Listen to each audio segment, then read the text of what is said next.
Hi, I'm Jason Hill. And I'm James Blackburn. And this is No Joke Survival. Preparations for the average family. Now our goal is to teach you some simple and easy ways to get started with prepping and survival in case of a natural disaster or a crisis situation. In this week's episode, we're going to briefly explain the 6 core areas of preparation, and then we're going to focus on the tools and techniques for starting a fire. That's right. And but before we get kicked off with that, why don't we tell the folks a little bit about ourselves? Go ahead and start. Well, Jason, as you're aware, but the audience is not, I have had a ton of experience working in the outdoors, as well as just enjoying the outdoors. Over the last couple decades that I've been around, I've traveled quite a bit around America and done a lot of mountaineering, a lot of mountain biking, rock climbing. I was going to say spelunking, but really technically it's caving, and I read somewhere that cavers actually rescue spelunkers, so we're going to say caving on this. Okay. And I've done, a lot of the techniques that we're going to show in the 13 episodes of the show will actually be things that I've done in the field over the last few years. And much like yourself, too, I did have a little bit of experience with the Boy Scouts as a kid, and that was a great place to start because they teach you so many different things that you can use, not just in the mountains, but in life. That's right. And I've enjoyed it. I've had a good time being out in the mountains, and as you're aware, I moved here in 1998 to New Mexico, and we have mountains and desert out here, and we get lots of it, yeah. A lot of different climates, too. Yeah, we have 5 climatic zones in the state out of 7. So we get to practice these techniques all the time. Now, Jason, what about you? You have a variety of skills too, right? I do. Hey, Danny. Hey, how's it going? We're doing introductions. Why don't you go ahead and jump in and tell the folks a little bit about yourself? Sure. Well, my name is Danny Lenski, and I guess of the 3 of us, I'm kind of the newest to the group as far as survival, whatnot. I was always raised with the mentality of hope for the best, but prepare for the worst. My family used to move around a lot when I was little, so I was able to experience a few different terrains. My mother, sister, and I survived through a tornado, and I'm sure that's going to be a long story for another day, but I could be here a half hour. We'll dedicate a whole episode to it. Exactly. But it's an awesome story. But as far as the way I was raised, I love camping, I love fishing, I love hiking, I love caving. I heard something about spelunking, not really wanting to call it spelunking. And my dad was born and raised on a farm, and so I spent a lot of time around horses, most especially, but cows, a few chickens here and there, and a couple goats. One in particular, whenever I got 5 feet from him, always good to see you too, off you get. And my mother was my mother was raised on in a military family, and so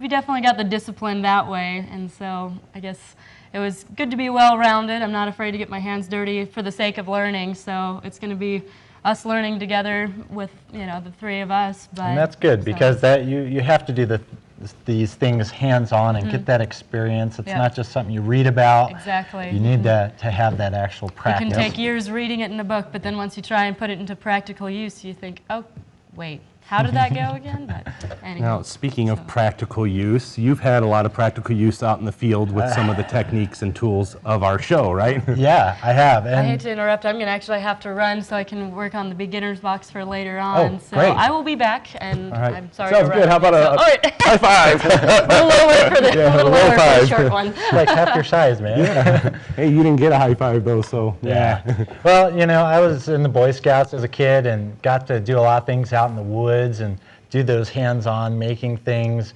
building shelters, going on hikes, and a lot of exploring. And as I got older, I went into the military and I served some time there.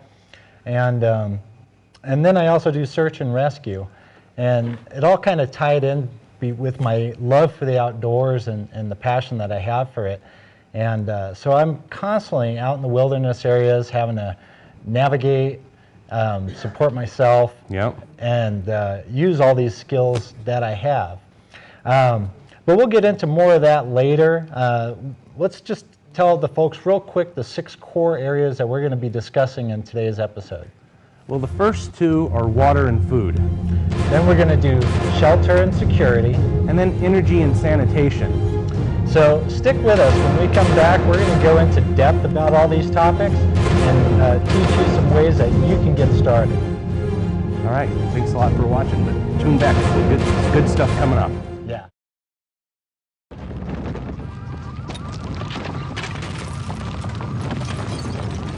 Up to 40% of businesses never recover after experiencing a major disaster. Make a plan at ready.gov/business. So this is my computer. This is your computer. Let's go on the internet. Let's go. Click it. Yes. Okay.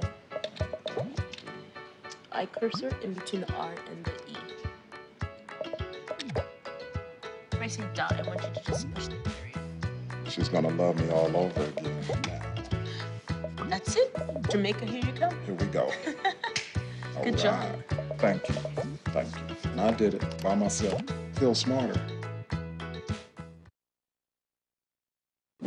Don't you be talking about my mama. If you got something to say, come down and air it on the station, where you can air all your frustration.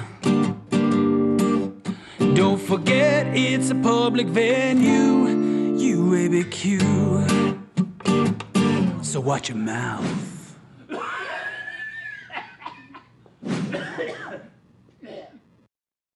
Packers. Vikings. Red State, Blue State. We come from different places. Uptown. But when we live united, we create real lasting change in the education, income, and health of our country. United. Real change won't happen without you. So give, advocate, volunteer, live united. Sign up at liveunited.org. My name is Fernanda. I'm the wife of a teacher. Budget cuts affected my husband's salary, so I'm picking up some part-time work.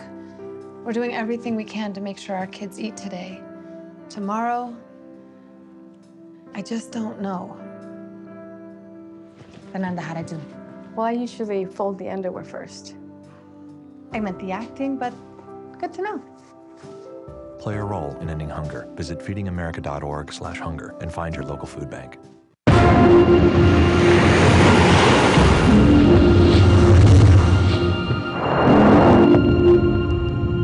Hi, and welcome back to No Joke Survival. Preparations for the average family. Sorry, man. No worries. I'm Jason Hill. I'm James Blackburn.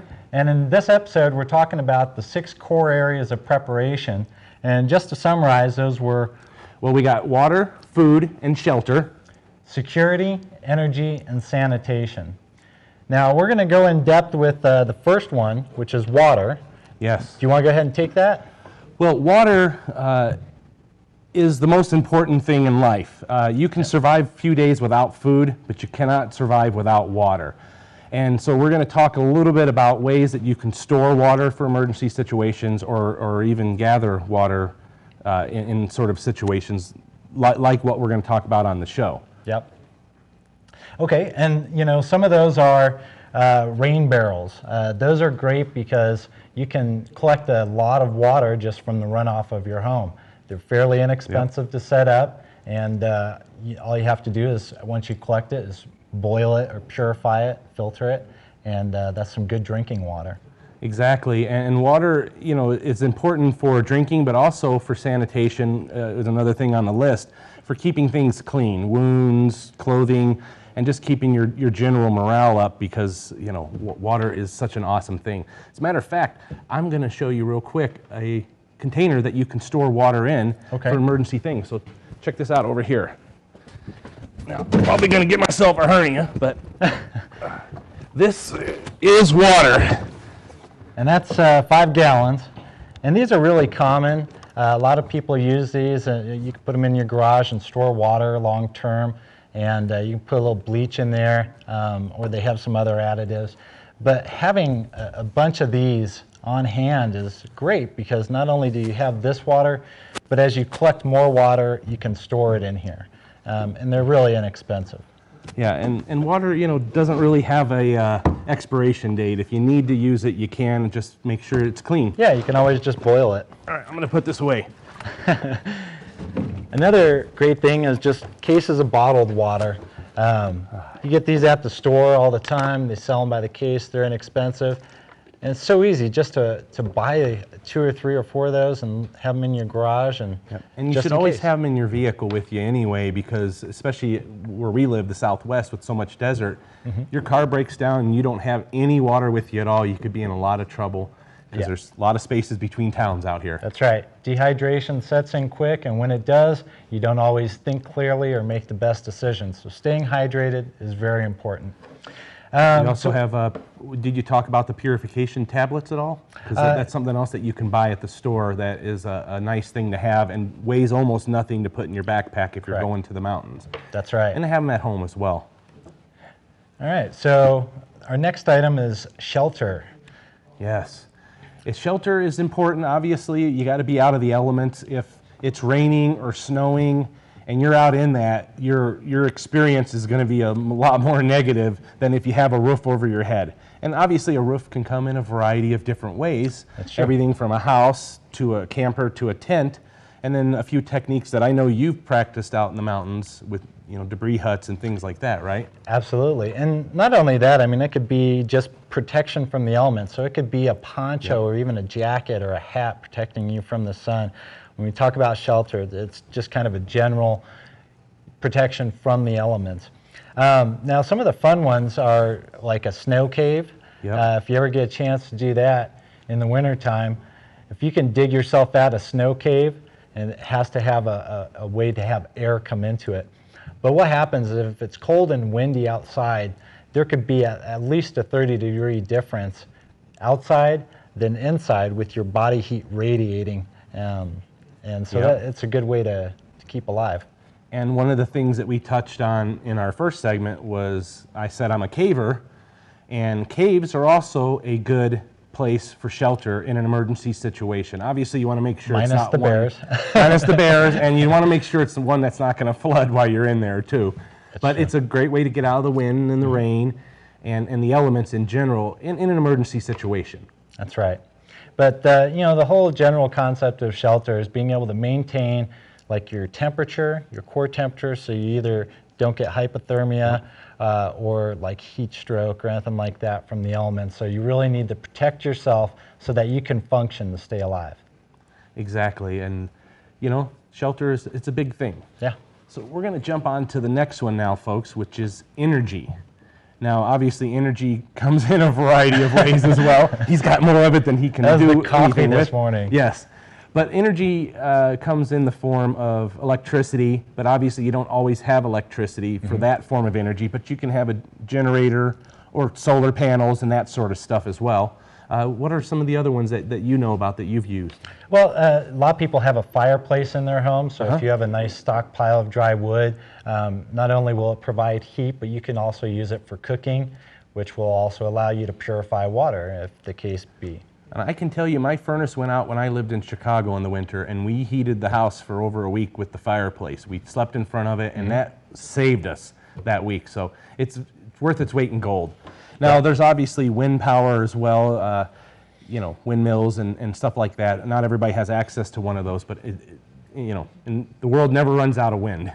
So Same thing plenty of that. with hydroelectric.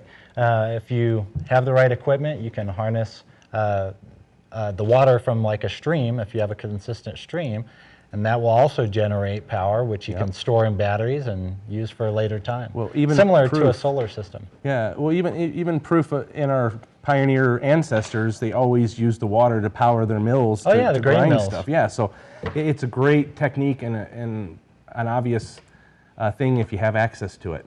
That's right. All right, food is also a very important core element for survival, and food can come in a bunch of different packages. You could either have food that's like dehydrated and has been prepared ahead of time that you add water to, or like canned goods. But it also could be like hunting and going out and finding animals and having to prepare them yourself. So there's a lot of different types. Well, and when it comes to food, let's say you're in your home and you lose your power. So you have that food in the refrigerator and in the freezer, but isn't there a limited shelf life on that sort of stuff when you do lose power? Absolutely. And what you want to do is if you do have stuff, you want to use the items in your refrigerator first, because they're going to go bad before the items in the Right. freezer. What, it's a good 3 to 4 hours before that stuff spoils, but that's really about it, right? Yeah, it just depends. And if you open the refrigerator, close it as quick as possible to maintain that Yeah. temperature. Same thing with the freezer. And so you'll run through those items and then try to use all your canned and dry goods last, since they're going to last the longest. So you use all your perishables first. Yep, and didn't you have some emergency rations and food, stuff like that, that the military would use or even take with you hiking on a normal hike? Don't you have anything like that? Absolutely. Rations are great. And hey, here's Hey, guys, Danny. what are we talking about? We're talking about 6 core areas of preparation. Nice. And we were still on food. Yep. Oh, well, food is awesome. Yeah. I eat like I have a hollow leg, so, well, I have our beginner's box. I'd hate to kind of jump on it. We can finish up our 6 core, and then we can get into our beginner's box. Yeah, we'll just mention security is really important because you want to be able to protect the assets that you have in your home. And so if you have stuff and there's a crisis, typically other people are going to try to find that because they weren't prepared. Right. So the basics of security is being able to take care of yourself and your family. And I guess I heard someone mention sanitation. Sanitation, so- yes. We are all very sanitized. we love to be clean. It's obviously important because water, you know, if you need it to drink, you need to drink it first. But if you can stay clean while you're out in an emergency situation, it's also very important. Yeah, the basic concept there is to avoid disease and things that typically spread once services go down. Having an awful smell doesn't exactly improve morale either. Just saying. So you brought the beginners. Need almost a theme song for this. And since we're kind of focusing on fire starting, we have all of the different items for fire starting in our beginner's box today. So I guess probably the first thing that we want to talk about is our very traditional flint and steel. And did you want to take it away there? You know what? We're going to have a competition here really quick, so we'll just take these items out and show them real fast. All right. So we have also, I guess our next one would be your waterproof fire starters, fire matches, obviously. You can have a number of different containers. This one here is in a little Ziploc bag. There's also a waterproof container that they can be in as well. These have the starter on the side. And then pop that out there. What's another one in here? Ooh, this one, magnesium. You want to? Yes. I'm going to give this one to you. Explain magnesium. This is Jason's magnesium, but this stuff is great. You shave it off. It starts a fire really quick. He put holes in it to get more shavings of it. What I did is I drilled through it because it made the shavings just a whole lot easier. Well, that sure saves time. If you're at home, you can just drill a little bit and then just sprinkle it on there if you don't want to pull out your favorite knife. This is probably one of my absolute favorites, is a cotton ball with a little bit of Vaseline, and that way the Vaseline can catch the fire, and you don't need to soak this, right? You just need to put a little bit on No, you just there, take some Vaseline, you just kind of rub it in, and that Vaseline catches really quick with just a spark, and it burns for a long time. Nice. Yeah, Well, we'll show that. And this one also is so cost efficient. You can buy a giant bag of cotton balls and a thing of Vaseline, and this costs maybe a penny. So, in the grand scheme of things, and it's no longer just for burning ants, kids. Yes, we know what it's for. Yes. It's a magnifying It's glass. magnifying glass. So, if you have that, you can try and use the sun to make a fire. And so I guess that's actually all we got That's here about so it. far. So. But when we come back, we're going to have us a little competition to see who can get a fire started.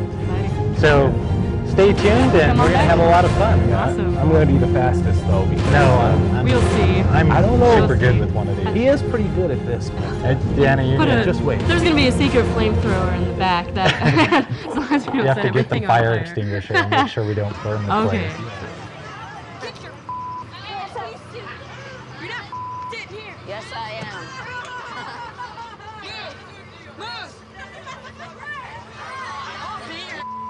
Give it to him hard. No. Every day, kids witness bullying. Why you stab me with it? No. They want to help, Ow. but don't know how. Teach your kids how to be more than a bystander. Visit stopbullying.gov. Well, you're wrong. I'm wrong. You're the one who misrepresented the facts. Are you kidding? Your proposal's ludicrous. My proposal will go exactly the way I say it will. My dead body. I think somebody needs a timeout. Oh, that's the power of one. Civility. Pass it on. One grain of sand can turn the tide.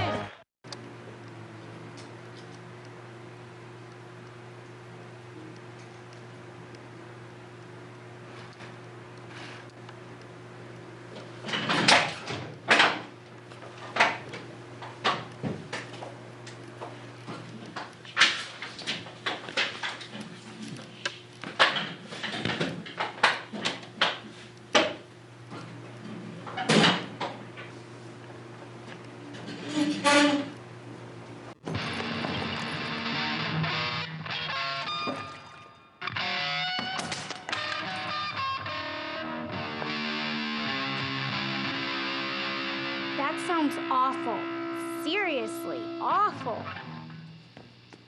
But a lot better than last week.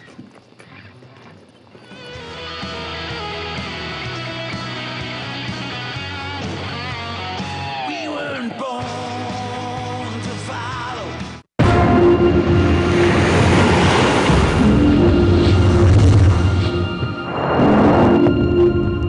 Hi, and welcome back to No Joke Survival. Preparations for the average family. I'm Jason Hill. I'm James Blackburn. And I'm Danny Linsky. And on this segment, we're going to have us a fun little competition using the flint and steel and just have fun showing you how to get a fire going. We will see. I don't know. I'm putting my money on that guy. Yes. James is pretty Don't disappoint good. me. I'm the fastest fire starter in the world. You have no competition here. Right. We should probably think safety, though, first, which is always important. And, you know, not saying that we've lit stuff on fire before, but Just I'm saying. sure glad Danny has the Just- fire just extinguisher saying. handy. Yeah. And James, you Yes. may want to do something with that. I think I'm going to tie back this here mop because we don't want any incidents here. Should be getting your face up in there. Yes.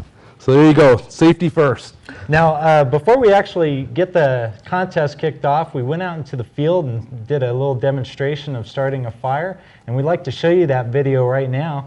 So check this out. So here we are out in the field, and we're going to be constructing a basic fire using flint and steel. Now, some things that you want to consider are being safe. And so we have a shovel, we dug a little hole in the dirt, cleared around it, and we also have water. So that when we're done, we're going to show you how to properly put out the fire to where it's completely extinguished. And so the first thing that you want to do when considering a fire and keeping it safe is your location. So what you'll want to do is you'll want to try and find a level ground, and if there's any kind of debris, which there will be, you'll need to clear it out, kind of make sure that you have no kind of grass, nothing dead around, or anything that could catch on fire. So to get started, we need to collect our fuel. And in order for the fire to actually catch, it's got to have different stages. You need some small kindling, some medium size, and then some larger sticks, and you build them up as you go. And so if you guys want to start collecting up some materials, I'll start building a little bird's nest to catch our spark. Yeah, I see a lot of really good stuff really close by. All right, get going.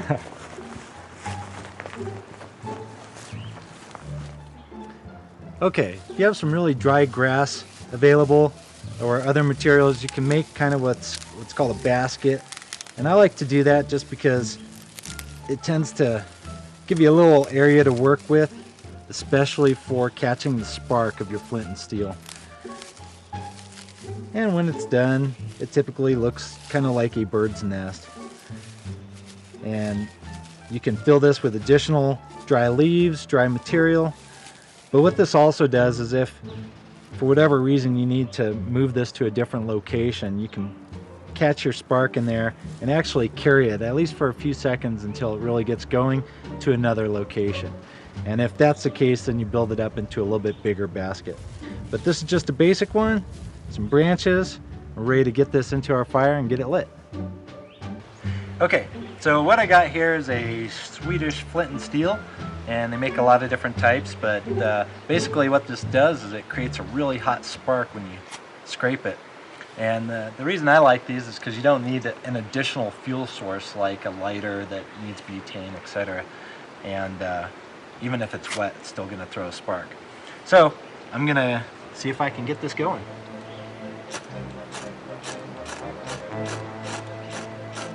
Sometimes it takes a couple tries. Okay. But there it goes. The man is a master. Go ahead. And so from here, you'll want to always just keep trying to feed your fire before it goes out.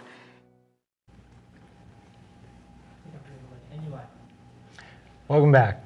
That was a fun video. It was. It was. And you know, when we were out there, I noticed that right before you got started, or before the flame really got large, you kind of stuck a stick right in the ground. I mean, what purpose was that for? Oh yeah, what I was doing is, imagine the stick in the ground, and what I was doing is putting twigs kind of up at an angle, and that was to allow oxygen to get up underneath it, as opposed to just laying stuff flat on top of each other and then it can't get any air. Okay. Yeah, so it's just a little technique that I learned, kind of like building a little teepee. Yeah, I was always taught the teepee, and then when I saw that stick going, I'm like, well, that's quicker. Lots of variations. I was wondering where my hat was throughout that whole thing. Yeah, you didn't have very much hair on your head. No, I still don't. It's mutual. You both have. Right? Yeah. Yeah. I'm about to say here. She shaved her beard this morning. I did. I'm sorry, guys. All right, so what do we got here, guys? What we have is some grass that we got from outside. I'm not quite sure how well it's going to burn, but what we're going to do is try to get it started. I also got a little bit of that cotton ball with the Vaseline. And that's, I think, kind of, stacking the deck a little bit on there if this is a contest. You know, I don't need no stinking cotton ball. Cheating. No, I don't need a cotton ball to win this contest. No. I am confident that I'm going to win this thing. All right.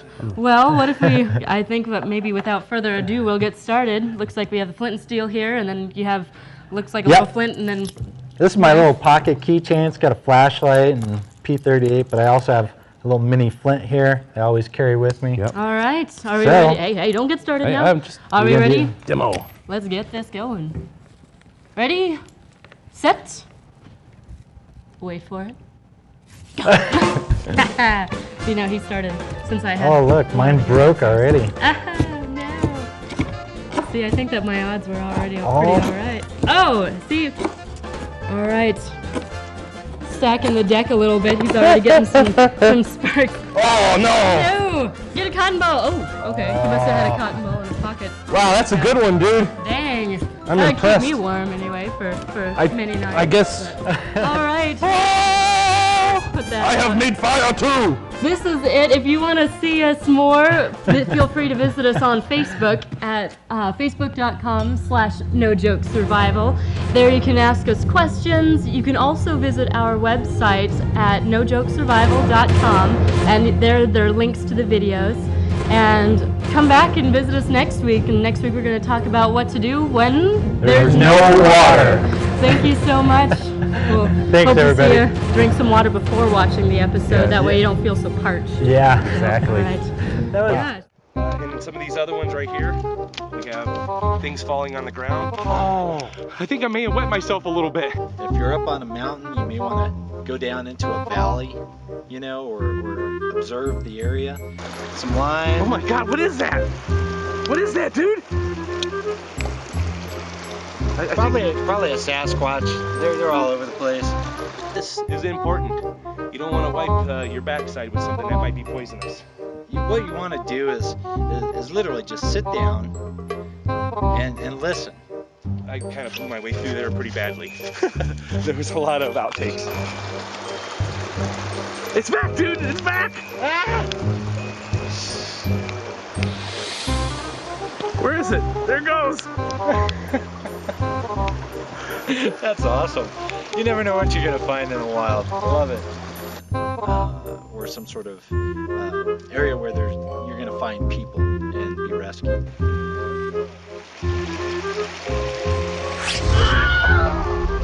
Oh, man, that hurts! And now for a blooper. I literally got ants in my pants. While I was talking, I could feel them crawling down my butt crack.